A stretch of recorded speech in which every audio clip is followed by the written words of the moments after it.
Muy buenas tardes. Jueves 26 de septiembre. Acá está su programa. Nos obligaron a salir. Hoy nos gustaría referirnos a- al panorama mundial con vínculo a nuestro país. Entonces, ¿cómo un título le tenemos que poner? Y le podríamos poner el pez muere por la boca. Me gusta más, me parece más literario decir por la boca muere el pez, pero viene a ser lo mismo. A ver, ¿a qué nos referimos?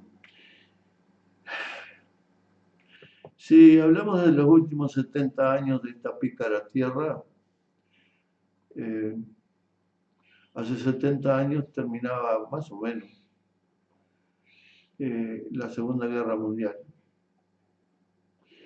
Ese siglo pasado vio dos guerras mundiales, la del 14 y la del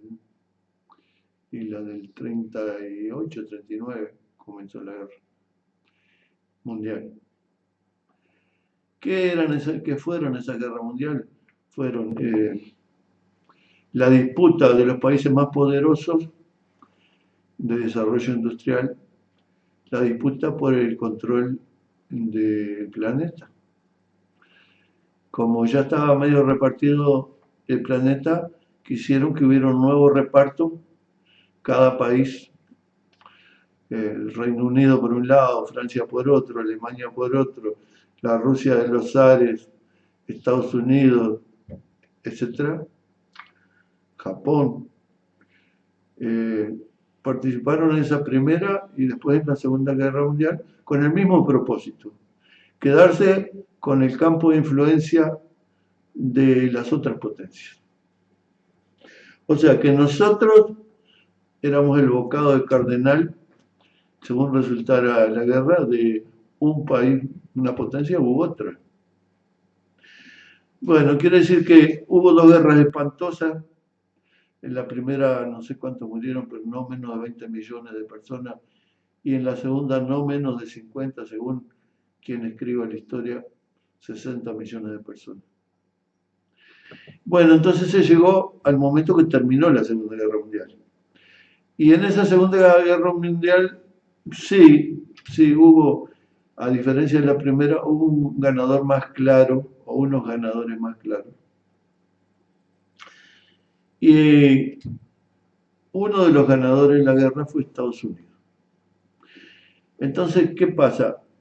Durante todo un periodo de las dos guerras, en nuestros países de la región, las potencias descuidaron sus intereses porque estaban en guerra entre sí. Y eso hizo que apareciera el vallismo de don Pepe Valle acá, eh, Irigoyen en Argentina, más tarde Perón, en Brasil también. ¿Qué fenómenos eran estos? Eran, ante ese descuido de las potencias, estos países o los conductores políticos de estos países dijeron, bueno, si ya no nos vienen productos industrializados de las potencias, vamos a fabricarlo nosotros.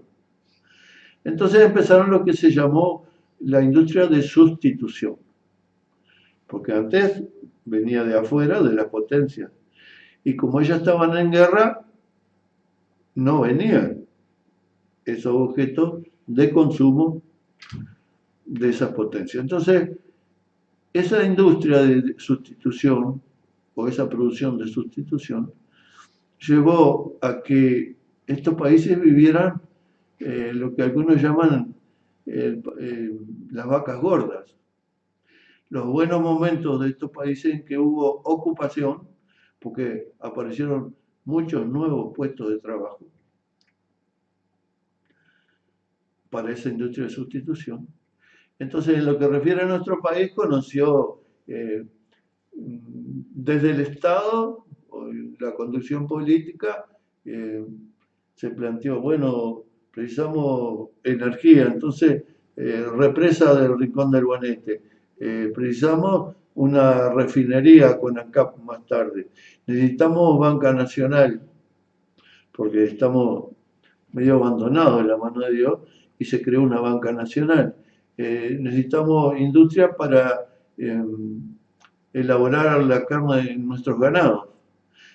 Y entonces también, junto a los frigoríficos nacionales, todas las curtiembres nacionales, junto a las curtiembres nacionales, toda la industria del cuero, calzado, cartera, la marroquinería, qué sé yo. Y lo mismo con la agricultura.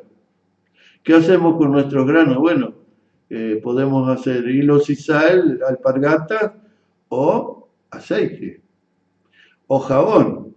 Y todo eso se hizo. Quiere decir que todo eso dio mucha ocupación para estos países, ¿verdad? Similar proceso, más acentuado en un país u otro en la región. En Argentina, Irigoyen hizo un primer intento y después Perón, y en Brasil Getúlio Vargas, bueno, etc. Ahora, cuando termina la guerra, el ganador de las potencias viene en busca de su botín. Entonces, la búsqueda de su botín implicaba la reversa.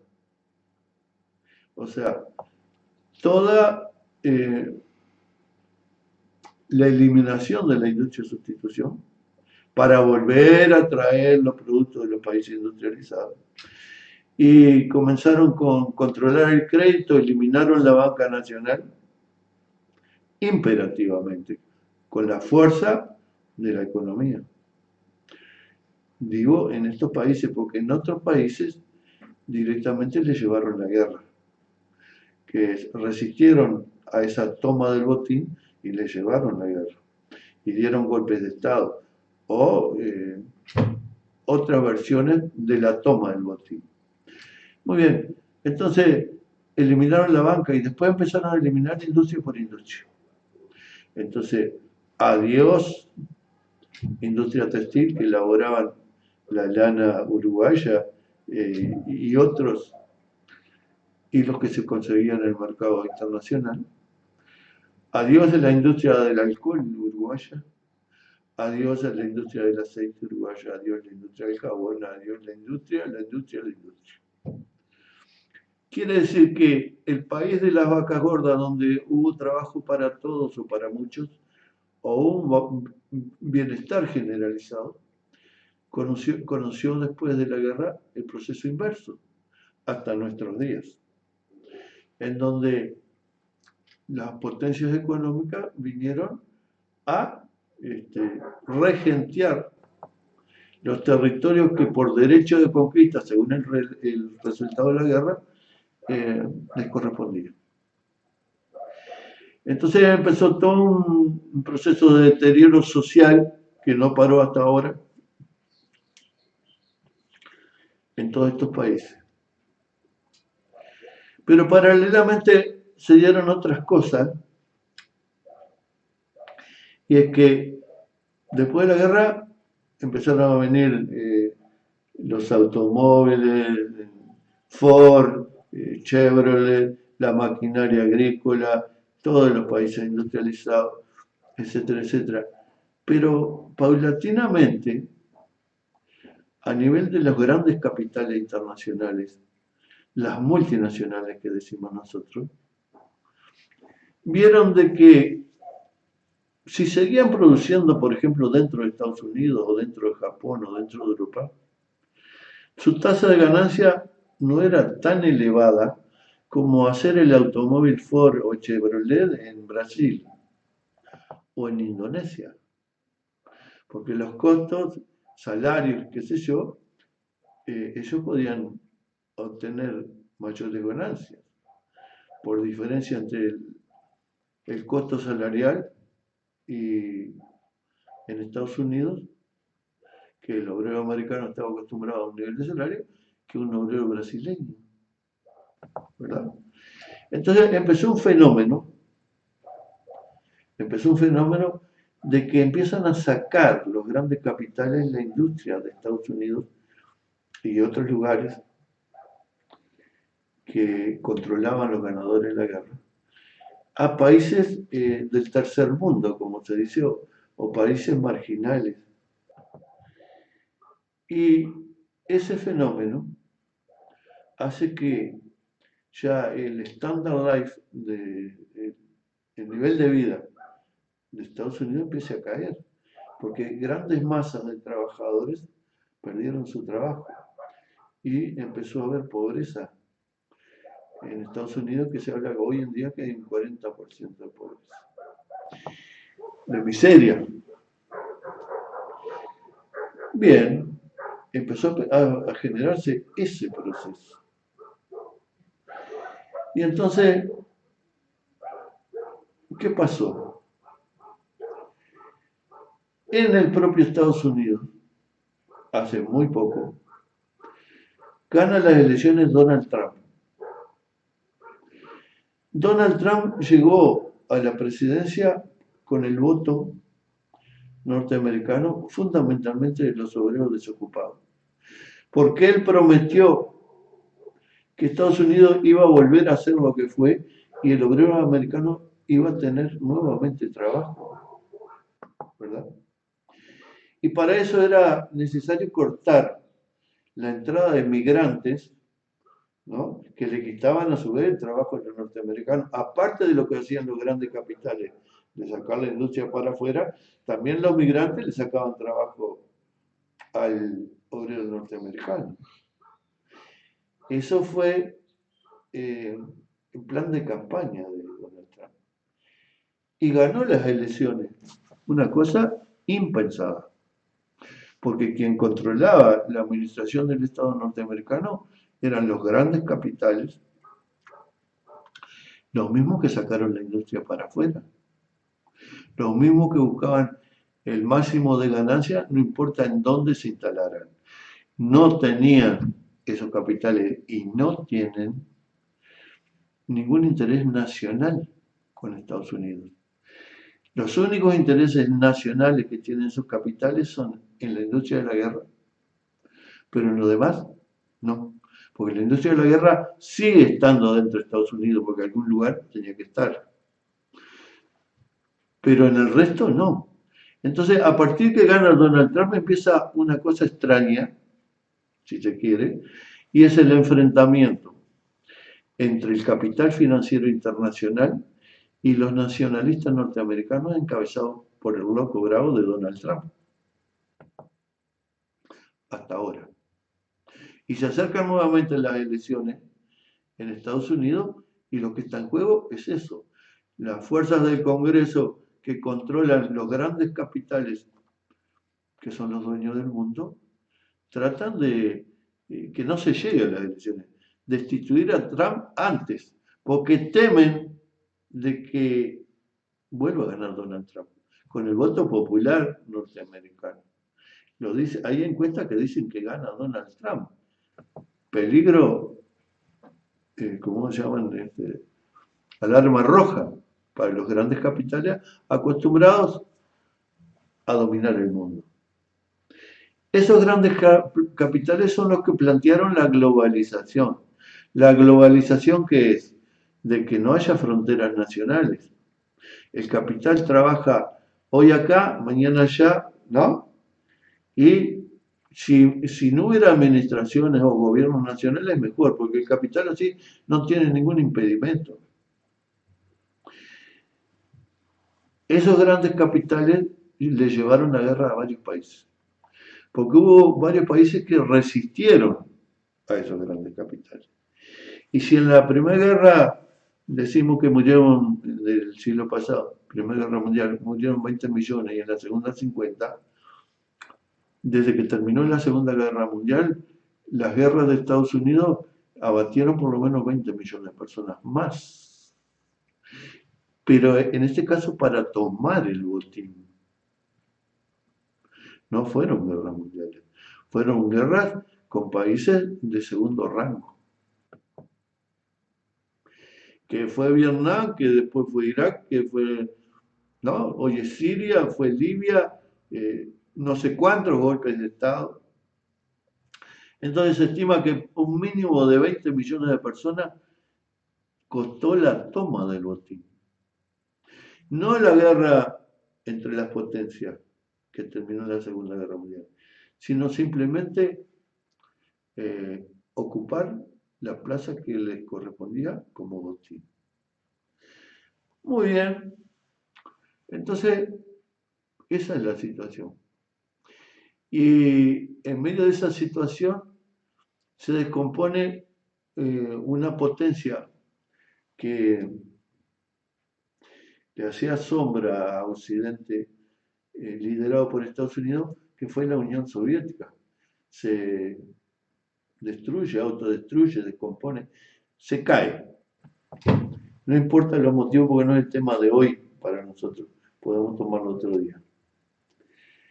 Entonces, este proceso de globalización se acentuó extremadamente, porque se consideraba que ya no había nadie quien parase a el occidente liderado por Estados Unidos. Y por lo tanto entraron a saco en todos lados. Y entonces, ¿qué hay de nuevo? Bueno, ahora ya sabemos que aparece otra potencia, que es China, potencia económica, que ya es la primer potencia económica. Aunque los medios de comunicación que están todos controlados por Occidente digan lo contrario, ya es la primera potencia económica. Y nosotros decimos que el nombre del programa de hoy es el pez por la boca muere o al revés, por la boca muere el pez. ¿Por qué? Porque ustedes se habrán fijado que, por ejemplo, la presión de los grandes capitales hace que países como el nuestro se tiran al piso y le dicen a los grandes capitales, vengan, inviertan, que acá no pasa nada, que está todo bien, vengan y saquen, ¿no? Es lo que está pasando hace un tiempo en este país y en un montón de países. Lo mismo, ¿verdad? Entonces, ¿qué pasa? En China, que tiene la población hasta ahora como país más alta, en pocos años lo va a superar la India. En China, que era subdesarrollada, toman el guante, toman el guante que plantean de la globalización y del libre mercado que falta, el libre mercado mundial, y aceptan las reglas, si bien se supone que en China hay una dirección comunista única, hay un partido único, no existe una democracia como la nuestra, ya hay un partido único, en todo caso si es una democracia de distinto tipo, recogen el guante y ¿qué hacen? Le dicen a los capitales mayores, los que plantean la globalización, bueno señores, vengan, instalen sus industrias acá en China. El gobierno chino, el Partido Comunista Chino, les da garantías para sus inversiones. Y ustedes saben que acá el salario es muy bajo y nosotros les garantizamos que no va a haber ningún tipo de problemas laborales. Entonces los grandes capitales, ¿cómo no entrar en China, que era coto vedado, ¿no?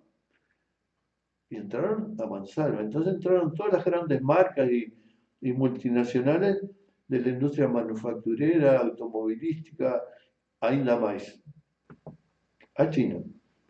Y el trabajador chino se le pagaba 2 pesos, digamos así, 2 pesos. Y no pataleaba por nada. El propio gobierno chino garantizando de que no había problemas laborales, o sea, reyertas obreras, qué sé yo, contra los inversores. Y para cualquier capitalista de todos los tiempos, entrar en un país que hay 1.300 millones de personas era interesante en sí mismo. Pero además Era parte del desafío entre los sistemas. Se estaban comiendo el comunismo, digamos, para decirlo así. Si es que en China hay o había el comunismo. Y fue así. Ahora, el gobierno chino, a diferencia de los países como el nuestro, reservó para sí ciertas áreas.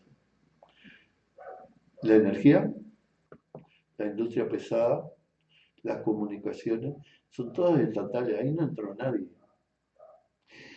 Y los acuerdos con los grandes capitales de las multinacionales están escritos, o sea, ustedes ganan tanto y le aseguramos por tanto tiempo esa ganancia, qué sé yo, es ideal para un inversor, pero dentro de los planes del gobierno chino. ¿Y qué pasó? Para hacerla corta. Que China, que es un país de segundo rango, se quedó con gran parte de la ciencia y de la técnica aplicada en toda la industria que aplicaron los grandes capitales occidentales. Lo digo así, se robaron esa ciencia y esa técnica, lo digo así para hacerlo gráfico, ¿verdad? Y primero copiaron y después entraron a desarrollarse de lo que era una industria liviana y bastante ordinaria, empezaron a levantar y de hacer gorros de lana y camisetas, empezaron a hacer automóviles y después entraron a hacer camiones y después maquinaria y después aviones y después satélites. En un tiempo brevísimo, muy breve. A las potencias les costó muchas décadas elevarse a potencia. En cambio, y por eso se llama este programa de hoy, El pez por la boca muere, la voracidad de los países occidentales fueron lo que aprovecharon los dirigentes chinos para levantar su país. Y quedaron con una población, no sé hasta dónde, porque la información no es muy buena, pero gran parte de la población ocupada.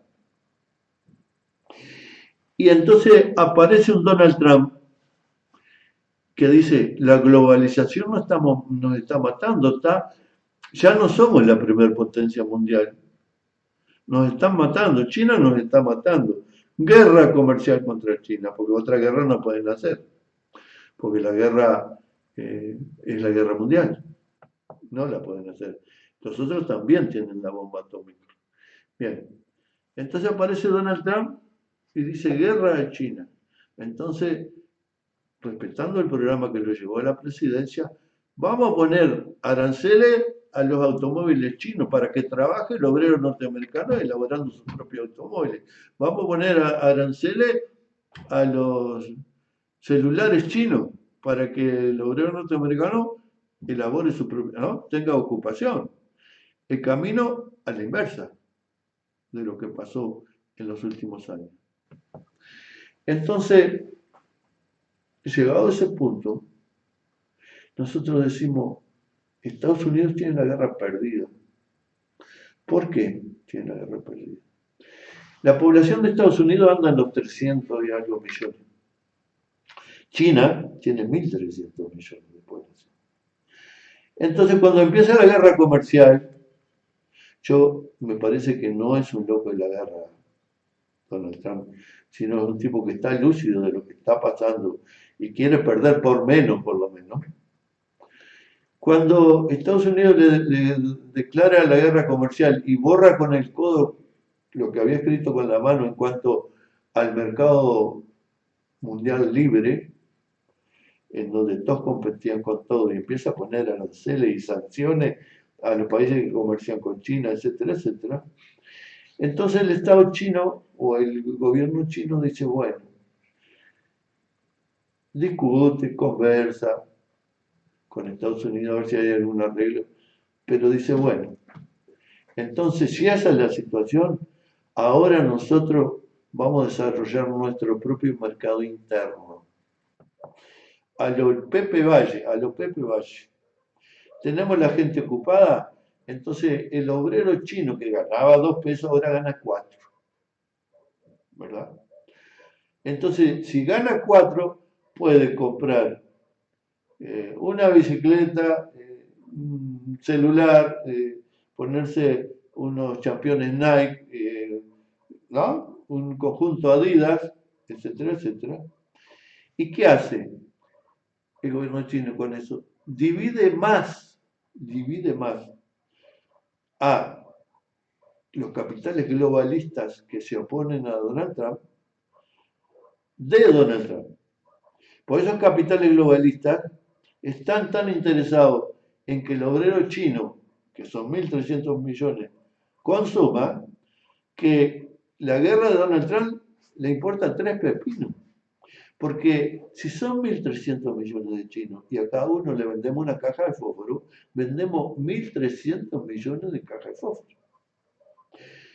Y con un agravante todavía, o algo para darle más énfasis, que China hace un acuerdo político con otras potencias emergentes como la propia China, que es India.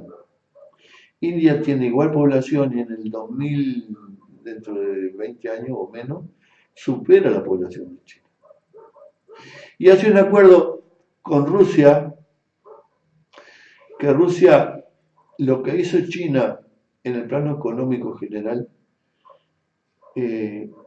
Rusia compite con Occidente y con el grupo liderado por Estados Unidos en la industria de la guerra. Entonces forman un pacto económico asiático, otro mundial en donde forman el BRICS con China, Rusia, India, Sudáfrica y Brasil hasta que llegó Bolsonaro. Fue así. Y le vienen comiendo la torta por el bordecito. Entonces, ¿qué nos hace decir eso a nosotros? Que el occidente o los capitales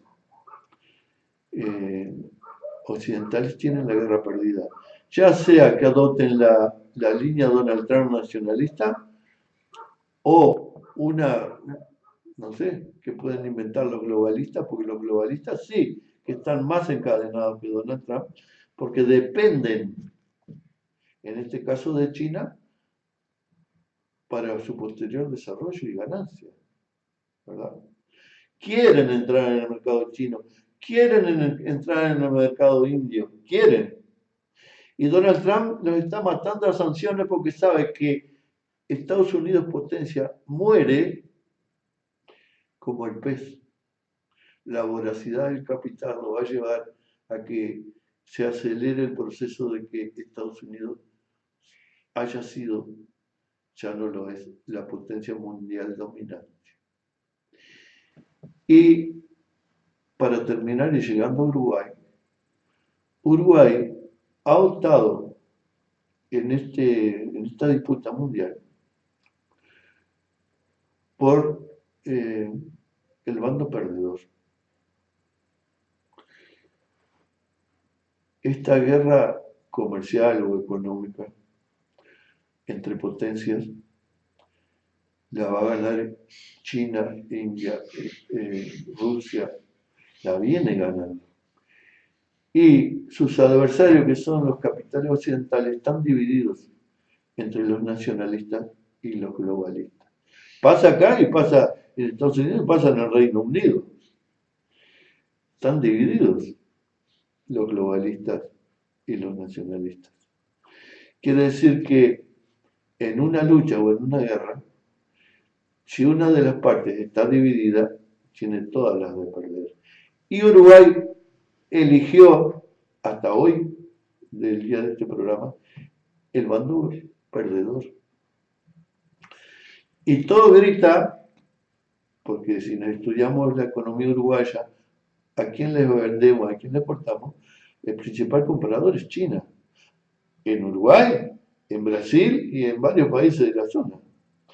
Quiere decir que simplemente mediante los medios de difusión se trata de tapar el sol con la mano. Estamos asistiendo a la derrota de la potencia estadounidense como gendarme del mundo occidental. Y bueno, lo dejamos por acá para no cansar. En este caso, la voracidad de conquistar nuevos mercados que viene del fondo de los tiempos, hoy en día es el pez el que va a morder el anzuelo, en este caso en China, y está apurando su pérdida de control sobre el planeta. Muchas gracias.